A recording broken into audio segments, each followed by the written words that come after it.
자, 우리 복습해 보겠습니다. 복습. 우리 평강교회 우리 자, 표 뭐죠? 평강교회 표.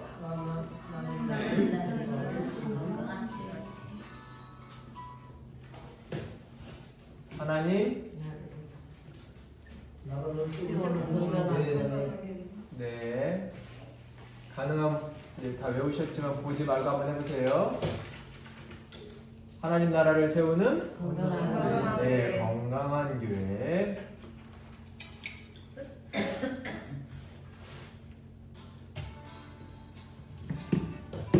계속 배경음악이 나오죠. 이사야 뭐죠? 주제 말씀 뭐죠? 11장. 네, 주제 성구가 뭔가요? 이사야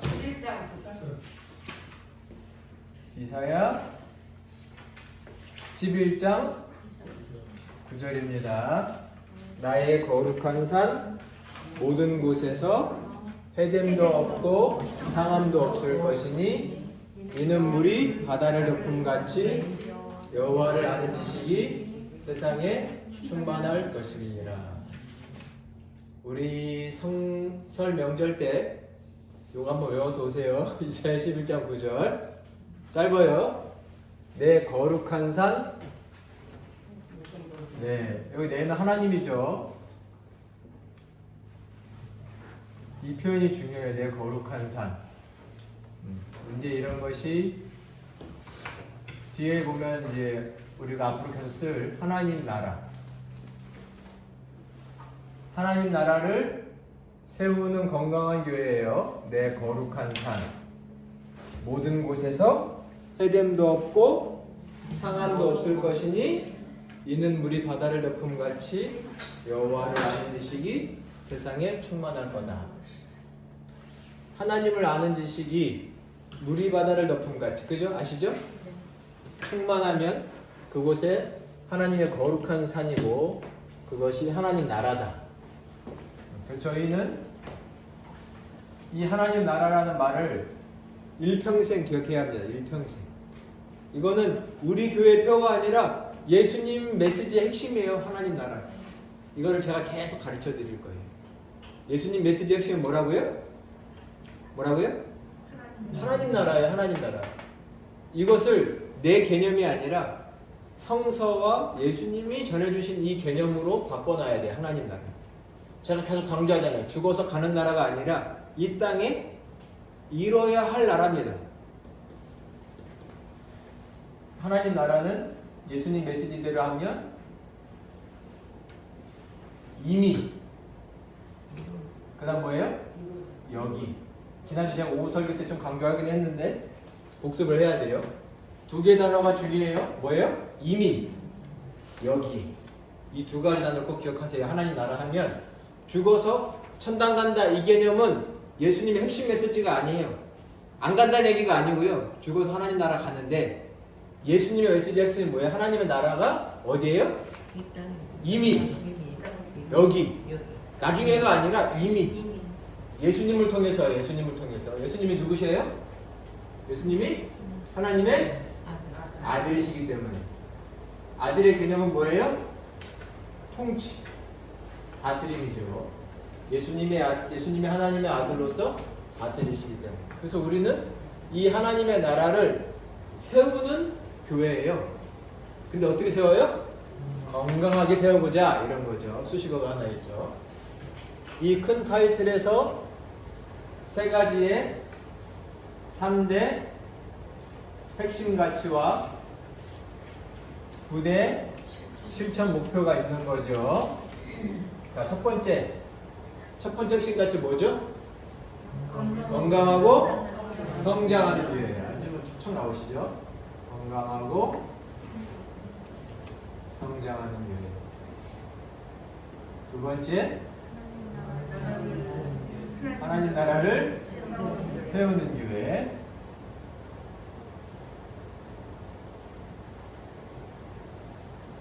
세 번째는 뭐죠? 네, 인재를 양성하는 교회.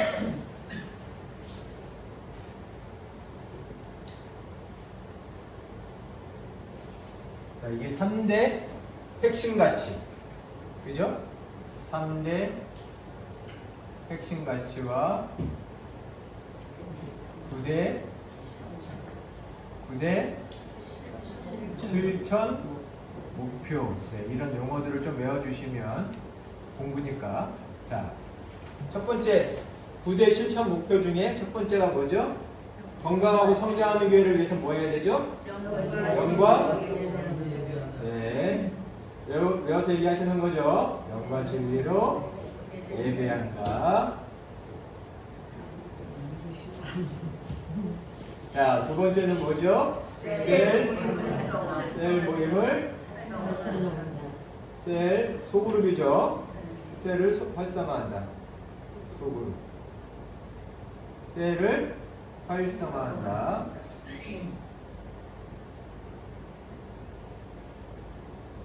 세 번째, 교회를 개척하고 선교한다. 그죠? 건강하고 성장하는 교회는 일단 뭐가 우선이에요? 예배가 우선이죠. 예배. 핵심 단어 예배. 그 다음 또 건강하고 성장하려면 셀처럼 셀이 2개, 4개, 8개로 배가 되는 것처럼 셀이 활성화가 돼야 됩니다. 예배. 그리고 셀. 올해 중요한 목표가 셀이죠. 셀. 그죠? 기억나시죠?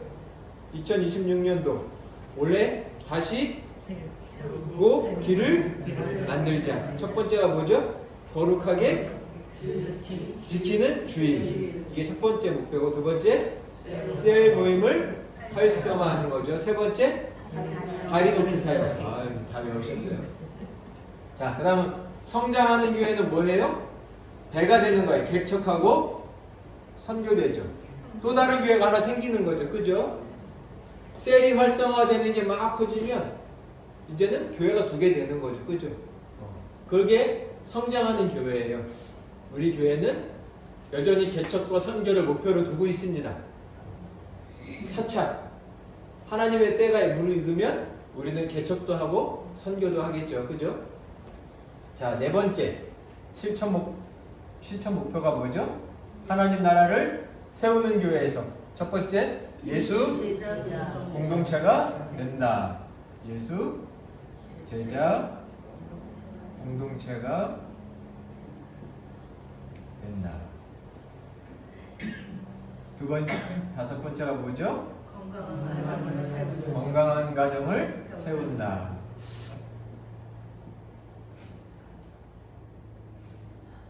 건강한 가정을 세운다. 여섯 번째는 뭐죠?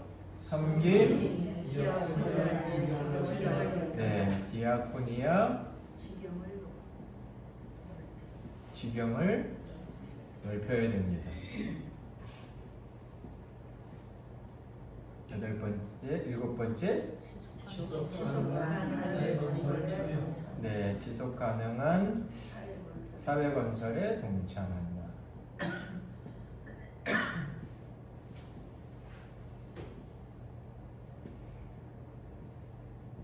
자, 여기서 보면 예수님이 뭐 한다고요? 제자가 되는 거예요. 중요한 단어를 줄쳐보고 있는 거죠. 하나님 나라의 아까도 설명했지만 예수님 메시지의 핵심이에요. 하나님 나라. 예수님이 하나님 나라를 세우셨고 그걸 또 완성해가고 계속 이루어갈 사람이 누구예요? 제자예요. 제자. 근데 그 제자가 누구다? 우리라는 거죠. 우리가 제자가 돼야 됩니다. 예수님 따라서. 예수님 하신 일을 하는 사람이 우리죠. 교회 다니는 사람이 아니라 더 정확히 말하면 예수님 따라다니는 제자가 돼야 되죠. 물론 옛날에는 다 제자가 교회였어요. 근데 요즘은 조금 제자 같지 않은 성도도 있어요. 제자 같지 않은. 우리 왜 크리스천 선데이 이런 걸 많이 하잖아요. 그냥 주일만 잠깐 교회 왔다 가고. 근데 그게 아니라 제자가 되어야 돼. 제자. 제자의 핵심적인 말은 뭐예요? 따른다라는 말이죠. 따른다. 마태복음 4장 19절 뭐였죠? 말씀하시되 나를 따라오라. 내가 너희를 사람을 낳는 어부가 되게 하겠다. 마태복음 4장 19절. 예수님은 따라와라. 제자 삼아 주셨죠. 따라와라. 하나님 나라가 세워져야 하는 곳은 또 어디예요? 어디서 하나님 나라가 세워져야 돼요? 가정요. 가정. 가정의 대빵은 남편이 아니고 남자가 아니고 여자가 아니고 누구예요? 가정의 대빵은 하나님이죠. 그죠? 하나님 다스리셔야 되죠. 가정도 하나님이 다스리셔야 돼요. 교회만이 아니에요. 가정. 성경에 의하면 창세기에는 교회보다 하나님이 뭘 먼저 세우셨어요? 가정을 먼저 세우셨어요. 창세기를 읽어보면 이런 교회라는 조직보다 하나님의 가정을 먼저 세우셨어요. 남자와 여자가 하나 되어서 거기서 하나님의 형상이 무엇인지를 보여줘요. 남자 하나님 형상 따로, 여자 하나님 형상대로 따로가 아니에요. 같이 하나가 돼서 그 속에서 하나님 형상이 무엇인지를 보여줘요. 창세기 나중에 또 가르쳐 드려 볼게요. 그 다음 핵심 단 뭐예요? 섬김. 섬김을 통해서 하나님 나라를 뭐예요? 세우게 되는 거예요. 섬겨야 세워져요. 가만히 있으면 뚝딱 세워지는 게 아니에요. 섬겨야 돼요. 섬겨야 돼요. 그리고 이 섬김의 지경이 넓어져야 하나님 나라가 넓어지는 거예요. 하나님 나라의 원칙은 섬김이에요. 이게 하나님 나라 세우는 방법이에요.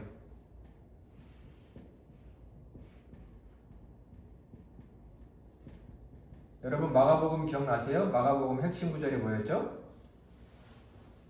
마가복음 핵심 구절 마가복음 10장 45절인데요. 인자가 온 것은 섬김을 받으려 함이 아니라 도리어 섬기려 하고 자기 목숨을 많은 사람의 대성물로 주려 함이냐 섬기려 하고 예수님이 오신 목적이 인자가 온 것은 섬김을 받으려고 하는 게 아니라 섬기려고 하고 이걸 통해서 예수님은 하나님 나라를 세우셨어요. 하나님의 통치의 방법은 섬김이지. 야 너 해. 안 해? 이거 아니라 내가 먼저 해볼 테니까 너도 해봐. 이 섬김의 원리예요. 그래서 우리는 이 섬김의 지경을 넓혀가는 거죠.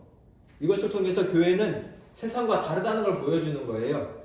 세상의 정치, 권력자들, 힘 있는 사람들은 까라면 까죠. 시키면 해. 하지만 우리는 섬김을 통해서 하나님 나라가 뭔지를 보여주는 거죠. 예수님은 죽기까지 자기 생명을 주심으로 섬겨주셨죠.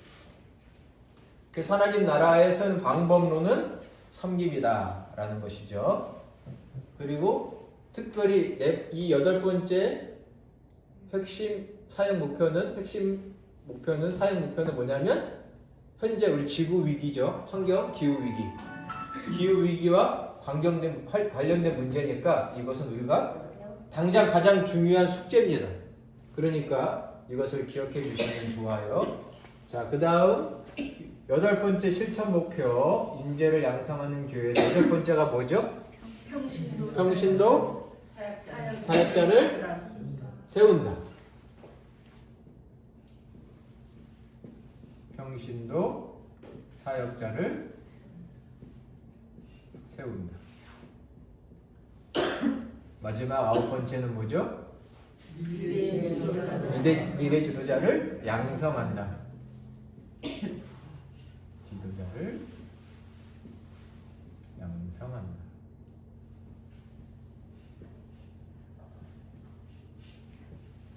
자, 일단 인재를 양성해야 됩니다. 인재. 하나님은 사람을 통해서 일하시죠. 이건 성경의 원리죠.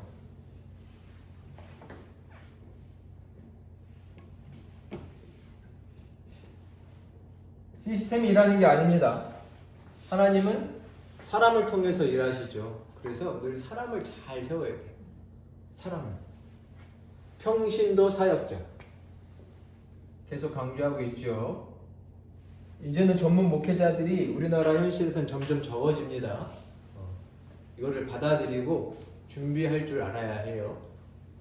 그리고 우리가 이제 계속 뒤에 우리가 더 배워왔죠. 우리 셀 목회 자연적 교회 성장 배워왔을 때 첫 번째가 사역자를 세우는 지도력입니다.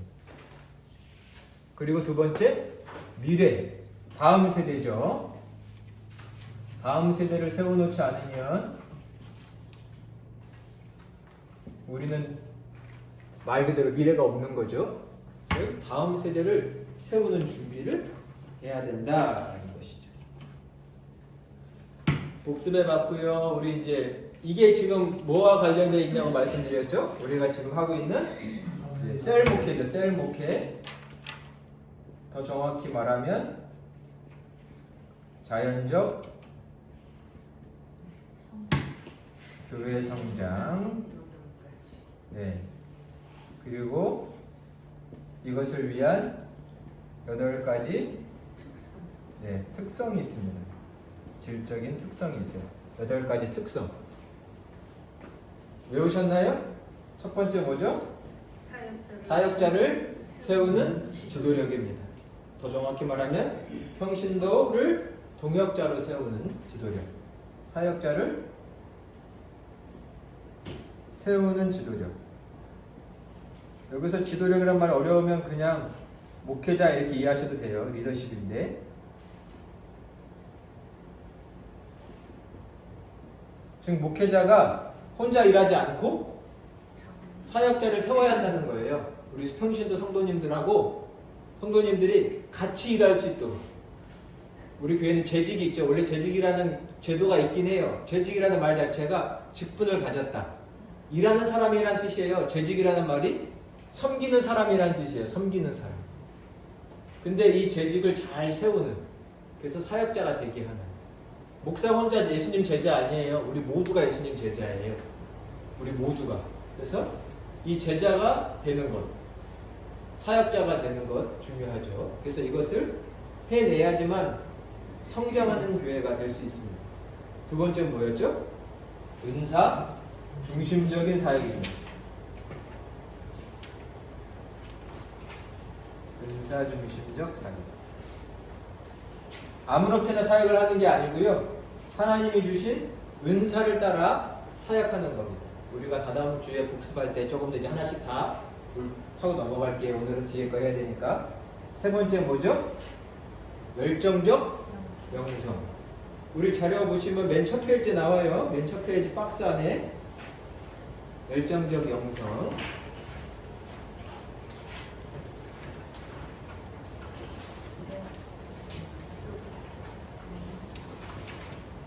페이지 맨 첫 페이지 박스 보이시죠? 네. 네. 세 번째는 열정적 영성이 있어야 교회는 성장해요. 뜨거워야 돼요. 뜨거워요. 대충해서 되는 건 하나도 없죠. 그죠? 대충해서 되는 건 없습니다. 열정적으로 해야 됩니다. 열정. 이것이 사역자의 특징이에요. 네 번째 뭐죠? 기능적 조직. 조직이 필요합니다. 근데 서로 다양한 기능들이 시너지나게 조화되게 하는 조직을 잘 짜야 돼요. 조직을. 우리 전도팀이 있죠. 새가족부가 있죠. 예배부가 있죠. 그죠? 성예부가 있죠. 다양한 부서가 있습니다. 부서들끼리 서로 각자의 기능을 잘 하면 교회는 성장합니다. 근데 부서들끼리 싸워요. 아, 왜 예배부는 예산이 많고 우리 전팀 예산이 없어요? 서로 싸우면 될 것도 안 돼요. 그죠? 네, 될 것도 안 돼요. 서로 잘 하도록. 그죠? 서로가 역할을 잘 하는 게 중요합니다. 어쩔 때는 전도팀이 더 활성화되고 어떨 때는 새가족팀이 활성화되고 그때마다 서로의 역할이 다를 수 있어요. 활성화되는 시간도 달라요. 질투할 필요도 없고 저기가 잘하면 우리 교회가 잘 되는 거예요. 그죠? 내가 잘하면 우리 교회가 잘 되는 거지 저기는 잘하고 우리는 못해. 우리는 아내가 아닙니다. 그죠? 손이 건강하면 내가 건강한 거죠. 그죠? 똑같은 거예요. 기능적 조직이, 그래서 이 조직에서는 서로가 배려가 중요하죠. 다섯 번째가 뭐죠? 영감 있는 예배를 잘 드려야 됩니다.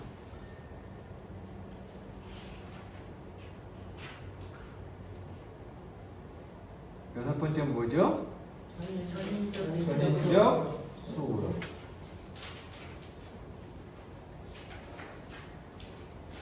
셀이죠.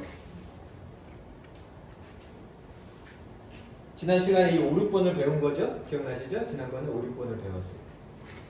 일단 복습해보면 이거랑 지금 다 관련이 있는 거죠. 첫 번째 거 사역자를 세우는 지도력은 어디예요? 여기랑 관련이 있겠죠? 네, 평신도를 사역자로 세우는 거. 일단은 평신도라는 말과 여기 사역자라는 말은 같은 말입니다. 평신도가 사역자가 되게끔, 교회에서 하나님의 일을 하는 사람, 제자가 되게끔. 두 번째, 은사 중심적 사역도 비슷하다고 할 수 있겠지만 어디에 더 해당이 될까요? 여기 섬긴 디아코니아나 지속 가능한 사회. 아무렇게나 섬기지 않아요. 자기가 잘 할 수 있는 걸로 섬겨야 돼요. 그죠? 자기가 잘 할 수 있는 거. 좋아하는 거로 섬겨야 돼요. 열정적 영성. 여러 가지 있겠지만 뭐 예수님 제자라면 뜨겁게 살아간다는 것도 될 수 있겠죠. 그죠? 예배, 기능적 조직. 이것도 여기 이 셀과도 관련이 있겠죠. 그 다음에 예배, 5번 예배는 영과 진리로 예배한다. 이런 거와 관련이 있는 거죠. 여섯 번째 전인적 소그룹, 셀과 관련이 있겠죠. 특별히 여기 전인적 소그룹이라 지난번에 얘기했죠. 전인적 소그룹이란 여기서 회복과 치유가 일어나야 됩니다. 회복과 치유. 이 만남 속에서 회복과 치유가 이루어지고 뭐예요? 건강해지는 거죠. 건강해져요. 마음도 몸도 건강해져야 가정도 건강하고 교회도 건강하고. 건강하지 않은 가정은 그런 가정이 많으면 교회가 시끄러울 수밖에 없어요. 성도들 집이 힘든데 교회가 편안할 리는 없어요. 그래서 항상 좋은 이제 성장하는 교회일수록 성도들의 가정을 들여다봐야 합니다. 부부가 관계가 어떤지, 부모와 자녀의 관계가 어떤지까지도 교회가 신경을 써줘야 돼요. 사전 조치. 여기까지 신경 써야지. 교회가 무슨 남의 그 가정사까지 들여다봐. 그건 잘못된 얘기예요. 아까 말한 대로 가정은 하나님 나라입니다. 거기까지 들여다봐줘야 좋은 교회가 돼요. 예를 들면 청년들이 결혼을 잘 할 수 있도록 도와줘야 좋은 교회입니다. 믿는 사람들끼리 잘 맺어주고 결혼은 어떻게 생활하는 건지, 시작은 어떻게 하는지 이런 것까지도 교육이 잘 되면 더 좋은 교회가 돼요. 근데 결혼할 때 다 냅둬버려요. 그냥 자기네 맘대끼리 결혼하고. 교회가 예배만 드려지면 좋은 가정을 이루게 도와준 게 아니에요. 잘 맺어주고 신혼부부 때는 어떻게 살아야 하는지 등등을 잘 알려주면 좋은 가정이 생기면 그 교회 자체가 건강해져요.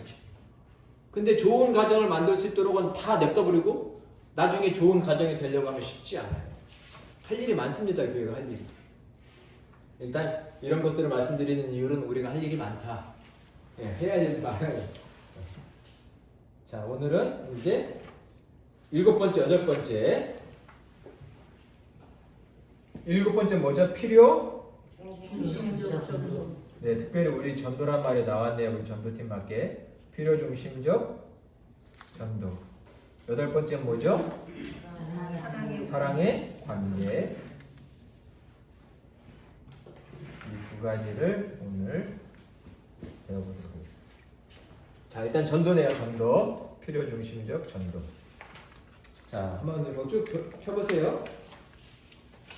페이지로는 13페이지. 성경 구절을 한번 볼까요? 고린도전서 9장 16절로 23절.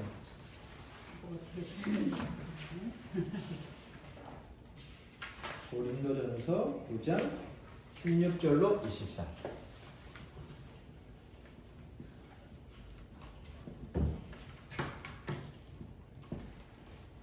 물론 당연히 전도와 관련된 성경 구절은 엄청 많죠. 우리 이미 작년에 막 전도 교육 받을 때 많은 성경 구절 배웠잖아요. 근데 일단 한 가지 제가 골랐는데 중요한 건 고린도전서 9장 16절로 23절입니다. 사도 바울이 자기가 전도자로서 어떤 마음과 자세로 살고 있는지가 아주 잘 나와 있는 거예요. 고린도전서 16장 9장 16절로 13절. 제가 한번 읽어볼게요. 내가 복음을 전할지라도 자랑할 것이 없으면 내가 부득불 할 일이니라. 보고 계시죠? 말씀을. 자, 다시 한번 13페이지 펴보세요. 9장 16절이에요. 내가 복음을 전한다. 이거 전도죠? 그죠? 내가 복음을 전한다. 근데 바울이 뭐라고 말해요? 복음을 전할지라도 뭐라고요? 자랑할 것이 없대요. 왜요? 부득불할 일임이라.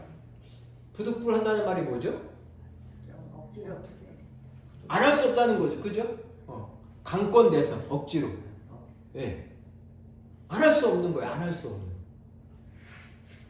하나님께서 그렇게 만들어 버리신 거예요. 너는 전도자야. 하나님께서 부르셨죠, 바울을요. 그죠? 원래 바울은 복음을 전하는 사람들을 박해하던 자였잖아요. 예수님 제자들을 박해하던 사람이었는데 갑자기 하나님께서 그를 치시고 사로잡아서 너 전도자해. 갑자기 부득불하게 됐어요. 일단 줄친 부분은 다 중요한 거겠죠.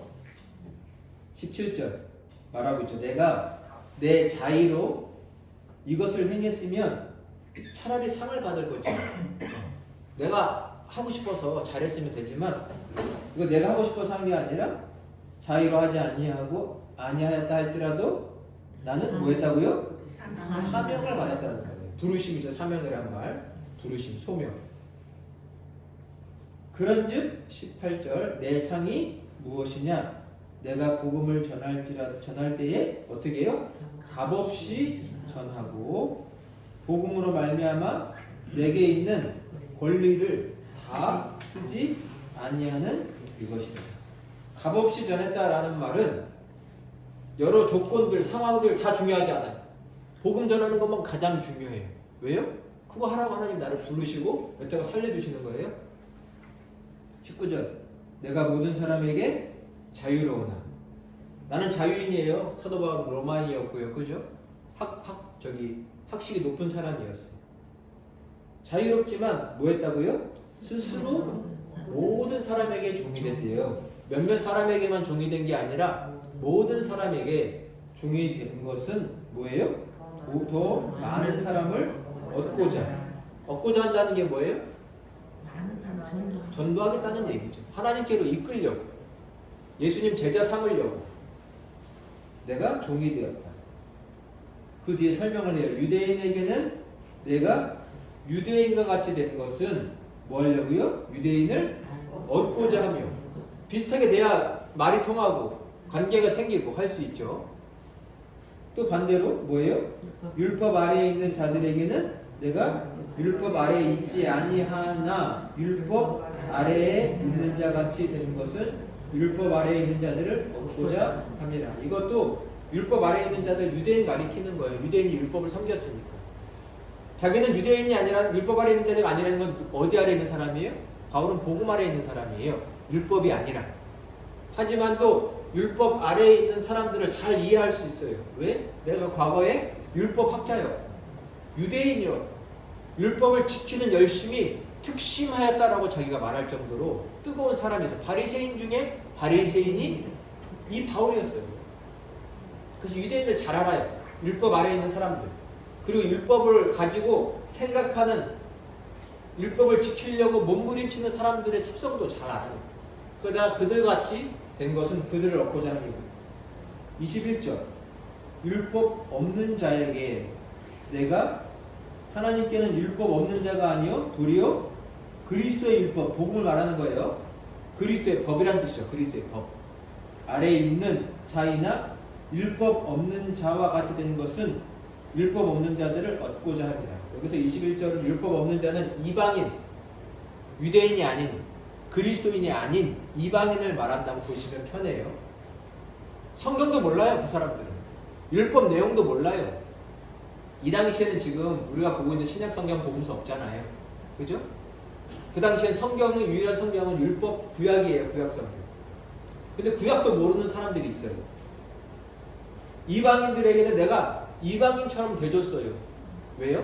그들이 말이 통해야 예수님을 전하죠. 담을 쌓아놓고 있으면 전할 수가 없어요. 이것을 가리켜서 지금 19절에서 뭐라고 했어요? 내가 모든 사람에게 종이 되었다라고 말한 거예요. 맞춰줬다. 우리말로 하면 섬겨준 거예요. 섬겨준 거. 22절 약한 자들에게 내가 약한 자와 같이 되는 것은 약한 자들을 얻고자 하며 내가 여러 사람에게 여러 모습이 되는 것은 아무쪼록 몇 사람이라도, 물론 모든 사람을 원하죠. 몇 사람이라도 뭐 한다고요? 구원하고자 함이니 내가 복음을 위하여 모든 것을 행함은 복음에 참여하고자 함이라. 그래서 바울이 지금 뭐라고 말하고 있냐? 전도자의 특징을 말하고 있어요. 자, 일단 우리 다시 보세요. 7번에 보면 어떤 전도예요? 어떤 전도요? 필요 중심적. 네. 전도를 수식하는 말이 뭐예요? 필요 중심적 전도예요.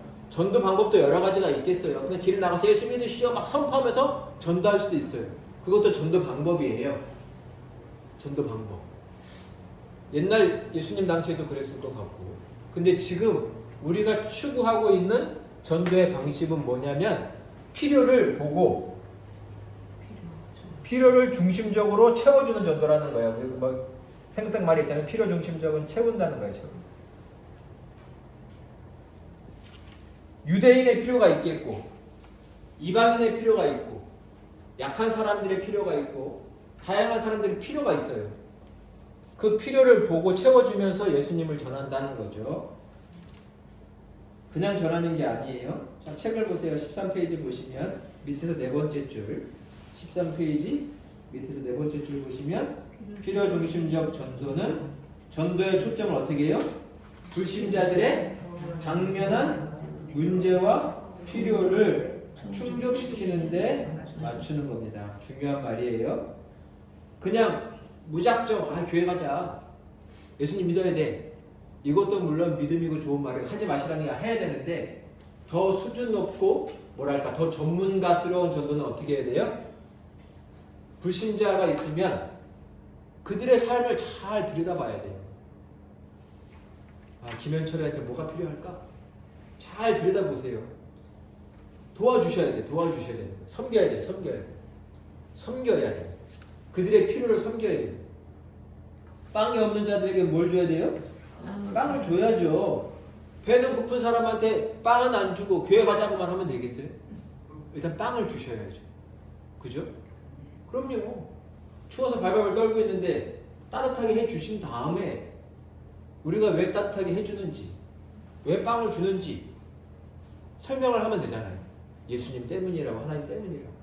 근데 필요를 안 채우고서 무조건 교회만 가자. 예수님 믿어야 된다고 하면 누가 믿겠어요? 안 믿어요. 저라도 안 믿어요. 그런 사람 만나면. 일단 필요 중심적인 전도란 불신자들의 필요를 집중적으로 해야 됩니다. 구멍이 난 마음엔 메꿔줘야죠. 위로가 필요한 사람한테는 위로를 줘야죠. 상처받은 사람은 싸매줘야죠. 선한 사마리아인 기억나시잖아요. 그죠? 섬겨야 돼요. 자, 이런 필요 중심적인 전도에서 첫 번째 중요한 게 뭐예요? 사명에 불타야 한다는 거 나와 있습니다. 사명에 불타야 됩니다. 아까 이미 읽었지만 다시 이제 복습 차원에서 읽어보는 거예요. 9장 16절이죠. 내가 부득불 할 예정이에요. 부득불. 이거 아니면 나는 딴 거 못해요. 그냥 하나님이 꽉 잡아서 그 큰 강한 손으로 나를 꽉 잡아서 전도해. 부득불. 9장 16절이죠. 부득불. 안 할 수 없어서 이거밖에 못해요. 느끼고 계세요? 어쩌면 우리 전도팀은 지금 하나님께서 작년에 세워주셨지만 우리가 열심히 모였지만 저는 기도할수록 하나님이 세워주셨구나라고 느낍니다. 우리 고백하세요? 네. 하나님이 세우신 거예요. 그냥 여기 있는 사람들 전도해. 너네 교회 위해서 평강교회 위해서 전도해. 우리 최익분 성도님도 어쩌다 오신 것 같죠? 아니에요. 하나님 부르신 거예요. 잘 모르지만 부르신 거예요. 좀 있으면 알게 되지. 하나님 부르신 거구나. 지금은 다 이해 안 가요. 진다고 나면 그분이 부득불 그냥 잡아다가 놓으셔서 시킨 거예요. 교회 살리라고. 다 그 믿음으로 여기 계신 줄 믿습니다. 네. 그냥 너는 교회에서 전도해. 부득불이에요. 부득불. 지나면 알아요. 왜 그렇게 하셨는지. 바울도 지나고 나서 알았어요. 나를 왜 이방인의 사도로 세우셨는지 나중에 알았어요.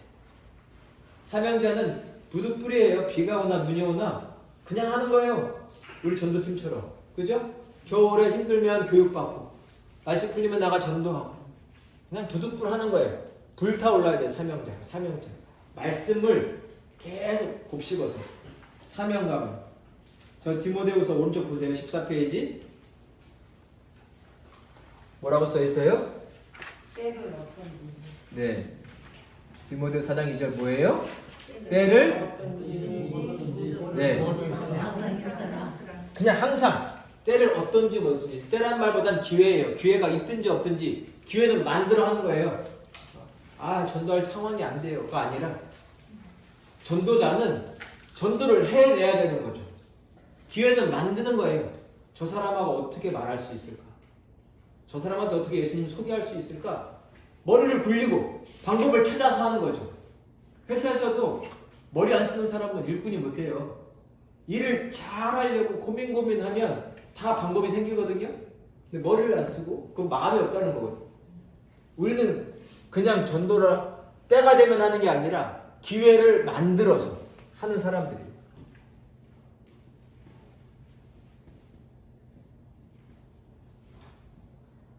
기회를 만들어서 전도하는 프로가 되는 거예요. 어떤 상황에서든지 하는 거죠. 영업사원은 북극 남극에 가서 냉장고 팔아야 되는 거죠. 그죠? 그 좀 테크닉은 있어야 되는 거예요. 테크닉이. 어떻게 하든 전도를 해야 돼요. 어떻게든. 올해는 우리가 이제 한 번 더 점핑해서 놀라운 열매를 한번 만들어 보셔야 되겠죠. 그죠? 네. 자, 전도자의 뭐예요? 2번은 직분을 받았다. 직분을 받았다.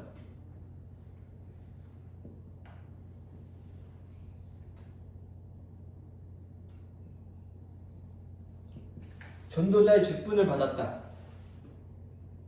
자, 고린도전서 9장 17절 18절이죠. 뭐라고 써 있어요? 나는 사명을 받았노라. 사명을 받았노라. 9장 16절 17절 18절인가요? 17절 18절. 사명을 받았다. 뭐예요? 영어로 미션이죠. 즉, 할 일이에요. 무조건 일하는 거예요. 할 일을 받았어요. 저희는 전도가 내일이에요. 전도가 내일. 전도자는 그 생각을 가지고 사는 거예요. 전도가 내일이다. 전도가 내일이다. 계속 전도하는 거죠. 결과는 하나님께 맡기시면 돼요. 그죠? 결과는 하나님이 하시는 거예요. 그냥 우리는 계속 전도하는 겁니다. 근데 이제 방법론이 뭐예요? 사람들의 필요를 봐야 돼요. 구체적으로 내가 전도하고 싶은 사람들이 있을 거 아니에요. 그죠?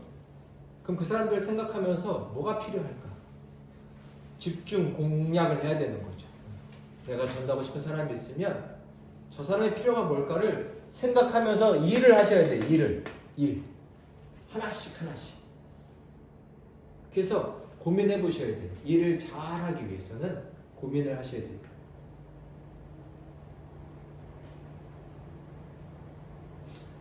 그 밑에 보시면 디모데후서 4장 5절도 있죠. 더 정확하게 써 있어요. 디모데후서 뭐라고 써 있죠? 너는 전도자의 일을 하며 그다음 직무를 다하라. 일 직무. 너는 전도가 네 일이니까 그거를 다 하라는 겁니다. 다 해야 돼요. 작전을 짜고 계획을 짜고 목표를 가지고 해내야 되는 거죠. 그냥 전도합시다가 아니라 전도자는 전도팀 이 프로들은 목표와 계획과 다 가지고 일을 해내야 되는 거죠. 서로 협력해서 서로 힘이 나도록 하시면 되죠. 그 다음 세 번째, 종이 되어야 한다라고 써있죠.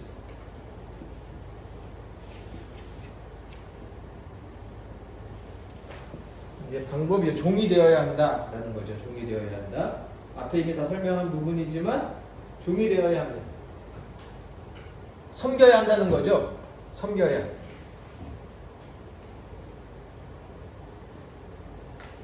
우리가 아까 설명한 마가복음 10장 45절처럼 예수님처럼 인자가 온 것은 섬김을 받으려 함이 아니라 우리가 섬겨야 한다. 저 사람을 어떻게 하면 섬길 수 있을까? 도울 수 있을까? 고민해 보시면 돼요.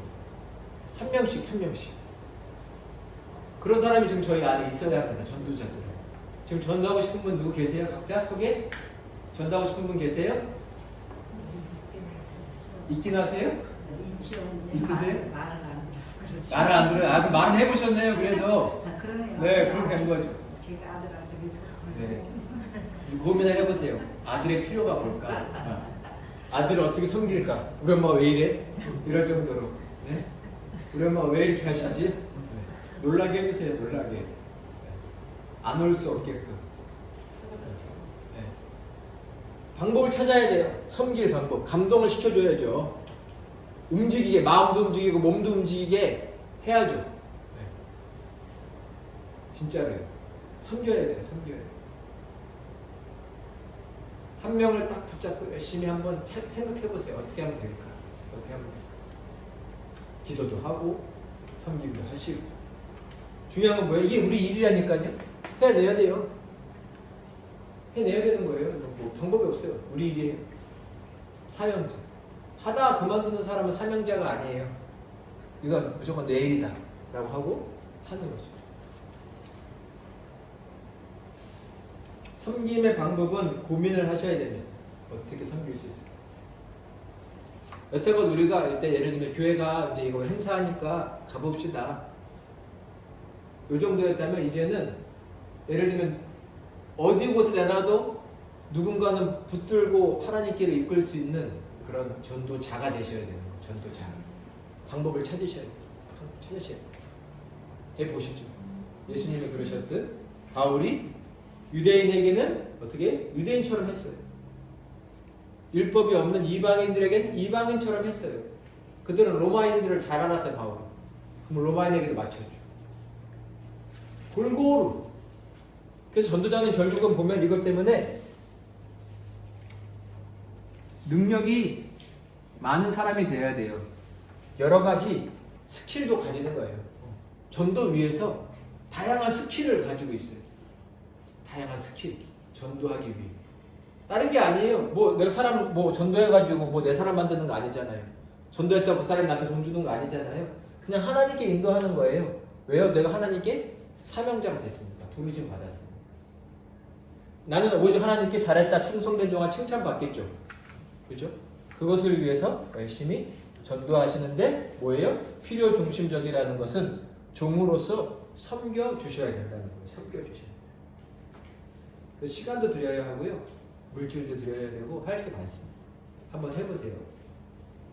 그런 부분에서 이제 앞으로 저희가 서로 상의해야 됩니다. 사람들을 놓고 이 사람을 위해서 뭘 할 수 있을까? 꼭 내가 하는 게 아니라 누구의 자원을 빌려서 할 수도 있는 거예요. 예를 들면 아드님 저를 소개해 주시면 돼요. 저를 막 만나게. 예를 들면 방법을 찾아보면 돼요. 당연히 이 목사 만나는 게 어렵겠지만 방법은 찾으면 돼요. 뭔가 돼요. 하면.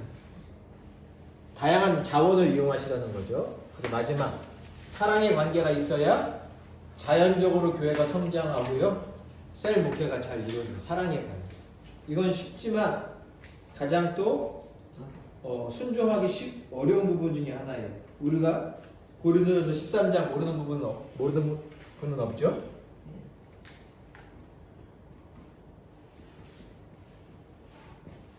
자, 한번 보실까요? 읽어보겠습니다.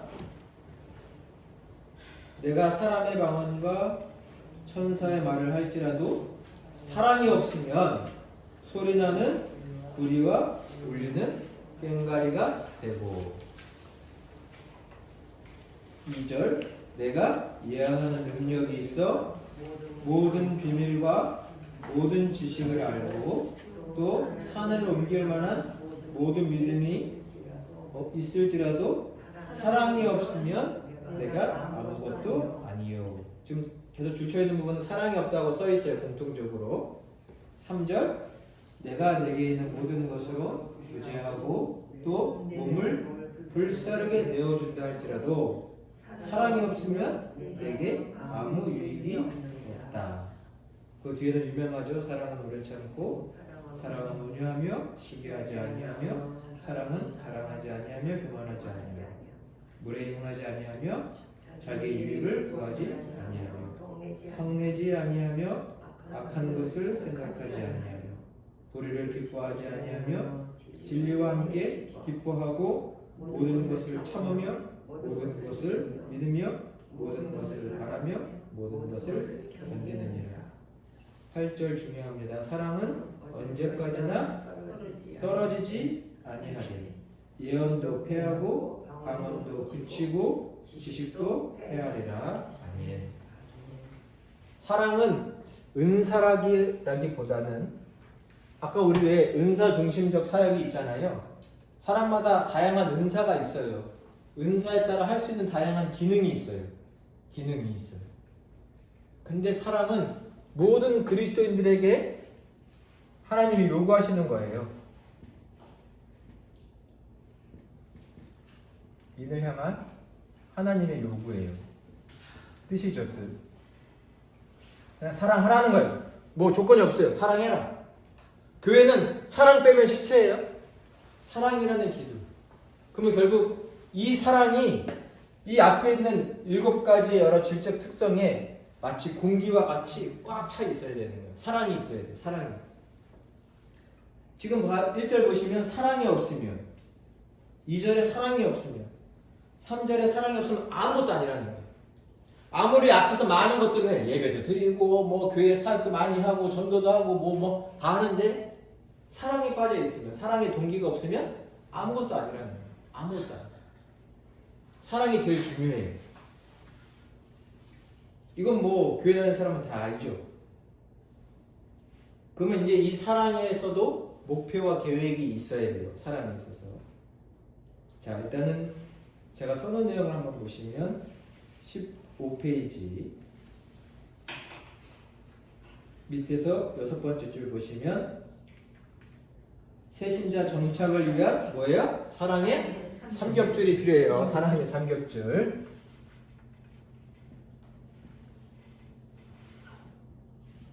세 겹줄. 성경에도 세 겹줄이 있죠. 우리 밧줄을 만들어도 세 겹으로 만들죠. 그죠? 한 겹으로 안 만들잖아요. 밧줄도 다 세 겹으로 까져 있어요. 두 겹도 아니에요. 세 겹으로 까야지만 이게 단단한 밧줄이 되거든요. 사랑에도 세 겹줄이 필요하다는 거예요. 그냥 막연하게 우리 사랑해야 된다는 게 아니라 이제는 그 사랑을 구체화시키고 우리가 실천 가능한 그림을 그려놓고 해야 되는 거예요. 제가 말로는 예를 들면 이제 지금 케이스잖아요. 한 명을 교회를 데려왔으면 이 사람에게 사랑의 줄이 막 연결이 돼야 돼요. 말로는 세 겹줄이지만 사람은 6명 정도가 필요하다고 생각이 돼요. 일단 보시면 어떤 줄이 필요해요? 첫 번째? 셀이라는 줄이 필요하고 두 번째 뭐가 필요해요? 사역부가 필요하죠. 세 번째 뭐예요? 신도회라는 줄이 필요해요. 뭐 셀 이해하시죠? 셀에 연결이 돼야 되고 또 어디에요? 사역부서가 있으면 좋아요. 신도회가 있으면 좋아요. 근데 한 명씩 붙이면 좀 아쉬워요. 2명씩 꼭 연결해줘야 돼. 셀에서 새 신자가 오면 2명이랑 꼭 친해지게. 왜냐면 한 명이 또 어떻게 하다 보면 잘 안 될 수 있고 안 맞을 수도 있잖아요. 2명씩. 사역부서에도 2명씩, 신도에 2명씩도 꼭 연결을 해줘야 돼요. 예를 들면 새 가족이 누가 오셨다. 그럼 이분이 예를 들면 우리 전도팀 같은 경우는 최소한 6명이랑 연결시켜 놔야지 이분이 안전해지는 거예요. 네, 6명 정도는 연결을 시켜놔야 되는 거고 실질적으로 6명이 누군지 이름을 써놓을 줄도 알아야 돼요. 새 가족이 왔을 때 이 사람과 연결되는 6명을 생각하고 연결을 매칭을 시켜놓으면 그것을 우리는 지금 사랑의 삼겹줄이라고 말하는 거예요. 그냥 내가 사랑해줄 게 아니에요. 그 사람에게 지극정성을 보일 6명을 만들어놔야 돼요. 진짜 우리 정마리 성도님 같은 경우 6명 만들어 놓으셔야 돼요. 6명. 지금 몇 명 있는 것 같으세요? 2명밖에 없는데. 정혜수 권사님하고 또 누구 있어요? 한 명. 제자로님 2명. 4명을 더 만드셔야 돼. 4명. 작전을 잘 짜셔야 돼요. 근데 부서 여기 있잖아. 여기 사역 저기 신도의 줄에다 또 엮으면 되고 그렇잖아요. 차차. 그래서 이제 너는 차차지. 차차 하시는 거예요. 하나씩. 그래서 한 명을 이렇게 6명을 만드는 게 이게 뭐 작전이라기보다 그냥 이걸 우리는 사랑으로 여겨주세요. 사랑으로. 하나님 안에 있는 게 사랑이잖아요. 이 안에 꽁꽁꽁 묶어놔야죠. 네. 진짜로요. 이게 정성이에요. 이거 쉬운 게 아니에요. 결코 사람 관계를 맺게 해주는 게 쉽지 않아요. 네, 그럼 쉽지 않아요. 근데 지금 이런 관계가 생기면 이렇게 전도팀 관계가 생긴 거잖아요. 그죠? 우리 최 선생님은 또 우리 이갑성 선생 관계가 있고, 그죠? 이런 관계가 생기면 되는 거예요. 그 이 안에서 재밌게 해드려요. 행복하게. 그래서 그냥 우리는 지금 사랑이 아니라 뭐라고 써있어요 여기? 사랑의 관계를 자꾸 만들어줘야 돼. 줄을 자꾸 만들어줘요. 줄이 많으면 이 안에 같이 있게 돼요. 1번 사랑이 없으면 아무것도 아니다 써있죠. 설명했어요. 그죠? 사랑이 없으면 아무것도 아니에요. 사랑이 없으면 아무것도 아니다. 본질이죠. 우리의 본질이에요. 사랑이 없으면 아무것도 아니에요. 거기 보면 아가서 8장 6절 말씀이 있죠. 아가서 8장 6절 보이세요? 사랑은 강철같이 강하다 라고 써있어요. 아가서 8장 6절에 보면 사랑은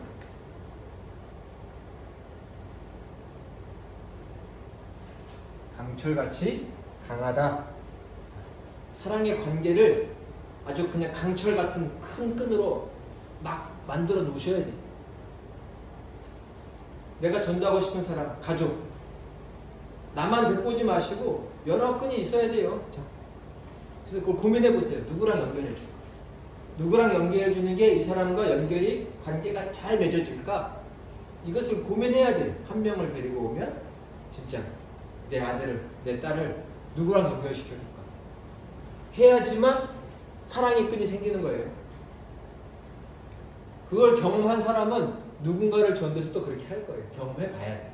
근데 교회는 사랑의 관계를 엮이고 해야 돼요.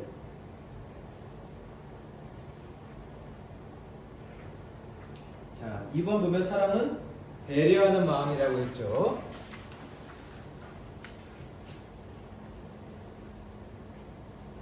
사랑은 배려하는 마음이다. 이거는 그냥 조금 쉬운 말로 써둔 거예요. 말씀 보면 우리가 4절부터 7절까지 보면 우리가 잘하는 사랑 노래죠. 그죠? 사랑은 오래 참고 사랑은 오냐며 이런 말들이 있잖아요. 일단 이런 다양한 특성들을 하나하나 설교할 수 있겠지만 시간상 어렵고 일단 표현한 것은 사랑은 뭐예요? 배려하는 마음이라는 거예요. 결국은 다른 사람 중심적으로 생각할 줄 알아야 돼요. 다른 사람 중심적으로. 내 중심적으로가 아니라 다른 사람 중심적으로 섬길 줄 알아야 돼요. 배려란 타인 중심이죠.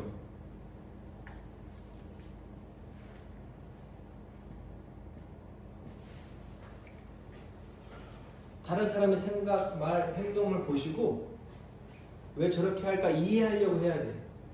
고치려고 들지 마세요. 전도한 사람을 좀. 고치려고 들지 마시고 이해하려고 해야 돼요. 누구나 수용을 받는 걸 좋아하지 누가 나한테 잔소리하고 뜯어고치려고 하는 좋아하는 사람 하나도 없어요. 말 안 해도 다 알아요. 자기가 잘못하는 거 뭐가 부족한지 다 알고 있거든요. 중요한 건 배려고 이해라는 거를 하셔야 돼요. 그러면 이런 것들이 그 사람과 관계를 맺는 데 중요해요. 배려해주고 이해해주면 관계가 생기는 거예요. 왜냐면 어디서 그걸 받아보기가 쉽지 않거든요. 가족 안에서도 나를 이해해주고 배려해준다는 게 쉬운 일이 아닌데 누군가가 나를 이해해주려고 하고 배려해주려고 하면 왜 그럴까? 하면서 마음이 통하는 거예요. 끈이 생기는 거예요. 사랑의 관계. 잔소리는 차차, 이제 고칠 건 차차 하면 돼요. 아주 가장 늦게. 그냥 내가 그 옆에 있어주면 돼요. 그 말씀 보세요. 밑에 보면 베드로전서 4장 8절 보이세요? 네. 뭐라고 써있어요? 사랑은 나 죄를 덮느니라.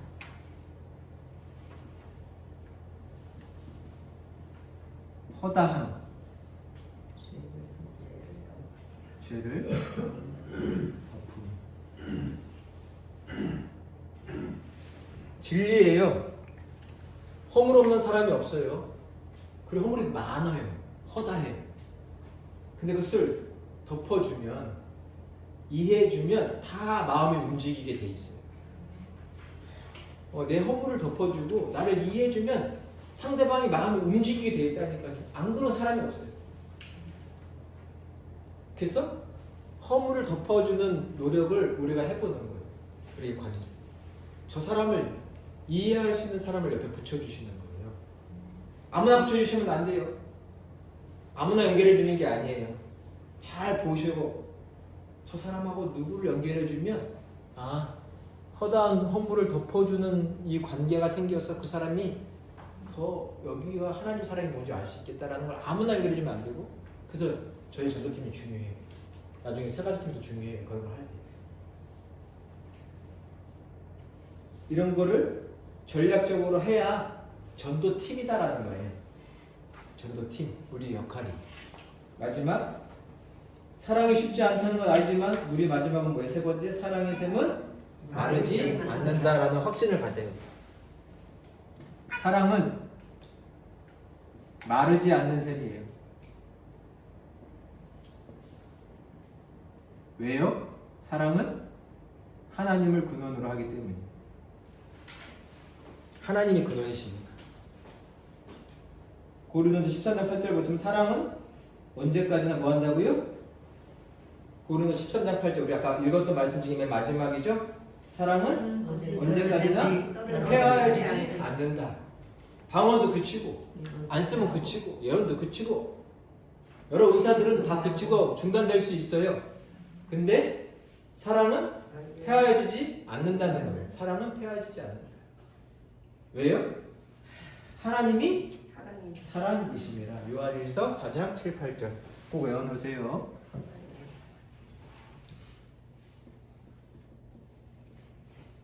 하나님은 사랑이시다. 하나님이 사랑의 근원이시고 그분께로부터 힘을 구해야 돼요. 쉽지 않지만 해야 돼요. 하나님 내게 사랑의 힘을 달라고, 지혜를 달라고, 저 사람을 이해할 마음을 달라고. 그런 마음을 가진 사람이 누군가를 이해할 수 있게 돼요. 그래서 교회가 사랑을 말할 수 있으면, 교회가 사랑을 말할 수 있으면 하나님이 사랑이시기 때문이죠. 이거를 잘 알지만 오늘 중요한 건 뭐냐면 이 사랑을 구체적으로 실천하기 위한 전도팀은 줄을 만들어야 된다는 거예요. 줄을. 삼겹줄. 삼겹줄을 만들어내야, 그 사랑의 삼겹줄이란 말을 우리 전도팀, 세 가지 팀은 의도적으로 막 써야 돼요. 삼겹줄을 만들고 연결하고. 그래야 교회가 탄탄해지는 거예요. 다른 교회들이 많이 전도했지만 그만큼 또 막 다 사라져. 예를 들면 앞문 열어놓고 뒷문도 열어놔요. 앞문 열어뒀다 뒷문으로 다 나가요. 조용히. 앞문은 열어놓고 들어오게 하고 뒷문은 못 나가게 막아야 되는데 어떻게 나가야 돼? 삼겹줄로 막아놔야 되는 거예요. 삼겹줄 연결해서 뒷문이 닫히게 해야죠. 그래서 이게 사랑의 관계가 있으면 자연적으로 성장하는 교회가 된다. 이런 것들이 우리가 지금 해가는 일이에요. 잘할 수 있어요. 잘할 수 있어요. 자, 여기까지 해서 일단 오늘 질문 한번 받아보겠습니다. 뭐 궁금하신 거나 어떤 이런 거 하면 좋겠다 이런 생각 속에서 이게 지금 우리 그림을 그리는 거예요. 지금 다 이런 게 우리가 해나갈 일에 대한 밑그림. 거기 색칠을 하나씩 해가는 거니까.